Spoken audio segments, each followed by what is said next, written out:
લડાયક નેતા આનંદ પટેલે વારંવાર ઉજાગર કરી છે કે આ ખાનગી કંપનીઓના કોન્ટ્રાક્ટથી જે નોકરી અપાય છે એમાં આઈટીઆઈ થયેલા લાયકાત ધરાવતા યુવાનોને પૂરતો પગાર નથી મળતો અને એક મોટું કમિશન ભાજપના મળતિયા એવી આ કંપનીઓ ખાઈ જાય છે.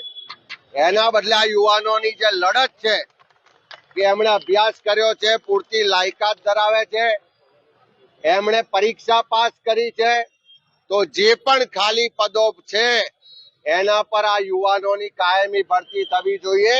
કોઈ પણ ખાનગી કંપનીનો કોન્ટ્રાક્ટ ચલાવી લેવામાં નહીં આવે અને આ યુવાનોની લડતમાં કોંગ્રેસ પક્ષ એમની સાથે છે. હું સરકારને પણ કહેવા માંગુ છું કે આ કોઈ પાકિસ્તાનથી આવેલા યુવાનો નથી. આ ગુજરાતની ધરતીના સપૂતો છે, ગુજરાતના યુવાનો છે. એમને કાયમી રોજગાર એમનો અધિકાર છે. આ સરકારની તિજોરીમાં જે પૈસા જમા થાય છે આ યુવાનોના પરિવારના એમના પરસેવાના ટેક્સના પૈસાથી પૈસા જમા થાય છે.